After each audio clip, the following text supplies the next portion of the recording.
নমস্কার বন্ধুরা, আমি দোলা। আমরা এখন যাচ্ছি পিরামিড। আসলে মিশরে এসেছি 2 বছর হয়ে গেল, কিন্তু এখনও পিরামিড যাওয়া হয়নি। পিরামিড আমাদের বাড়ির খুব কাছে, তাই ভেবেছি দূরের জিনিস আগে দেখব, তারপরে পিরামিডে যাব। আমরা এখানে 14-15 জন মিলে যাচ্ছিলাম, সবাই ইন্ডিয়ান, একই কোম্পানিতে জব করে সবাই।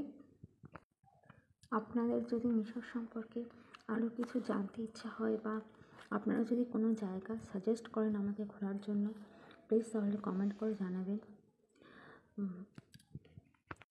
আমি কিন্তু খুবই এক্সাইটেড ছিলাম পিরামিড দেখার জন্য সামনে থেকে, কারণ আমি কোনোদিনও স্বপ্নেও ভাবিনি যে আমি পিরামিড এত সামনে থেকে দেখবো, অথবা আমি মিশরে কোনোদিন আসতে পারবো। দূর থেকে পিরামিড দেখা যাচ্ছে, আমি এটা গাড়ি থেকে ক্লিপটা নিয়েছিলাম। তো দেখতে দেখতে চলে এসেছি। ওই যে পিরামিড একটার উপরে পাথর দিয়ে তৈরি করা, এটা দূর থেকে যতটা আপনারা ভিডিওতে যতটা দেখছেন ততটা ছোট না, কিন্তু এটা কিন্তু সামনে থেকে অনেকটাই বড়। এটা কিন্তু সামনে থেকে দেখতে জাস্ট অসাধারণ লাগছিল। এবং এখানে ঘোড়ার গাড়ি করে দেখার ব্যবস্থা আছে এবং উটের পিঠে চড়ে যাওয়ার ব্যবস্থা আছে। ওই সামনে যেটা দেখতে পাচ্ছেন ওটা মরুভূমির ওপরে হোটেল বা রেস্টুরেন্ট সব কিছুরই ব্যবস্থা আছে। এবং মরুভূমির উপর থেকে না সারি সারি অনেক উট যাচ্ছিলো।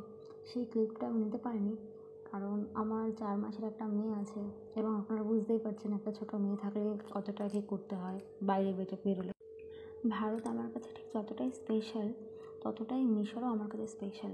কারণ একটা মেয়ের কাছে বেস্ট ফিলিংস তখন হয় যখন সে মা হয়, আর আমি মিশরে সেই মা হয়েছি, তাই এই দেশটা আমার কাছে খুব স্পেশাল। তো যারা উপর থেকে এই ভিউটা দেখতে চায় তাদের জন্য প্যারাগ্লাইডিংয়েরও ব্যবস্থা আছে। এখন যেগুলো দেখা যাচ্ছে এগুলো জেল, আর পেছনে অনেক ঘোড়া উট দেখা যাচ্ছিল। এখানে ঘোড়াও প্রচুর রয়েছে আর উটও প্রচুর রয়েছে। যখন তখন সেখান থেকে দৌড়ে চলে আসছিলো সব টকবক করে, যেটা খুবই অসাধারণ লাগছিলো দেখতে সামনে থেকে। পিরামিডে ঢুকতে আমাদের পার হেড টিকিট প্রাইস পড়েছিল 540 পাউন্ড, আর মিশরীয়দের মাত্র 60 পাউন্ড। আমাদের কতটা লুটে নিল একবার ভাবুন তো। এরকম সব জায়গাতেই আছে, লোকালদের জন্য এক প্রাইস, আবার ফরেন কান্ট্রি থেকে যারা এসেছে তাদের জন্য আরেক প্রাইস, কিন্তু আমাদের থেকে একটু বেশিই নিয়ে নিল মনে হচ্ছে এরা। এখন যেটা দেখতে পাচ্ছেন সেটা হচ্ছে স্নেকস। গ্রিক পুরাণে এরা নারী আকৃতির হলেও মিশরীয় স্নেকসগুলো সাধারণত পুরুষ আকৃতির। এদের বডিটা সিংহের মতো আর মাথাটা মানুষের। পুরাণ মতে এদেরকে মন্দির কিংবা রাজকীয় দরবারে প্রহরী স্বরূপ ব্যবহার করা হয়। আমার ইনফরমেশন যদি ভুল হয়ে থাকে বা সঠিকটা যদি কেউ জেনে থাকে, তাহলে প্লিজ কমেন্ট করে আমাকে জানাবেন, কারণ ঐতিহাসিক দেশে এসে ইতিহাস সম্পর্কে আরও কিছু জানার ইচ্ছেটা বেড়ে গেছে, এবং জেনেছিও এসে, আর নিজের চোখে দেখেছিও, যেগুলো ইতিহাস বইতে উল্লেখ করা ছিল না। আমরা এখন যাচ্ছি নীল নদ। এখানে না আমাদের দেখলে এই মিশরীয় লোকেরা আমাদের কালচার অনুযায়ী হাত জোড় করে প্রণাম করে এবং আমাদের সাথে ফটো তুলতে চায়। আচ্ছা, কারা কারা ভাবতেন যে নীল নদের জলের রং নীল কালারের হয়? আমি কিন্তু সেটাই ভাবতাম, কিন্তু এখানে এসে দেখছি না, সম্পূর্ণ আলাদা। আমাদের দেশের জলের মতনই এখানে জলেরও কালার। তাহলে নীল নদ, আমি ভেবেছি হয়তো কালারটা নীল হবে, জলের কালারটা। আমরা এখানে যে 14-15 জন ইন্ডিয়ান এসেছি, তারা একটা বোট ভাড়া করে 1.5 ঘন্টার জন্য 1000 পাউন্ড নিয়েছিল এটা ভাড়া করতে।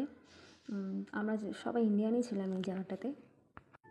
আর হ্যাঁ, বলে রাখি, পিরামিডে যে আমরা 540 পাউন্ড দিয়ে টিকিট কেটে ভেতরে ঢুকেছিলাম, সেটা শুধুমাত্র 6টা পর্যন্ত ভ্যালিড ছিল।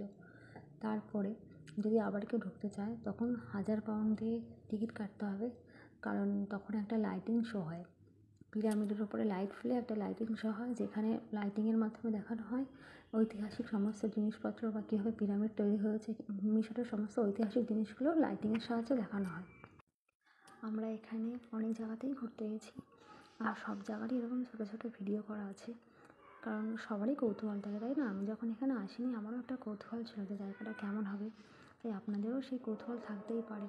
তাই আপনারা যদি জানতে বা দেখতে ইচ্ছুক হন, তাহলে প্লিজ, যদি ইউটিউব থেকে দেখে থাকেন তাহলে সাবস্ক্রাইব করে দেবেন, এবং যারা ফেসবুক থেকে দেখছেন তারা প্লিজ ফলো করে দেবেন। আর হ্যাঁ, ভিডিওটাতে অবশ্যই একটা লাইক করে দেবেন। পাশে একটা ইজিপশিয়ানদের বোট যাচ্ছিল। আর এখানে মেডিকেল ব্যবস্থা খুবই ভালো।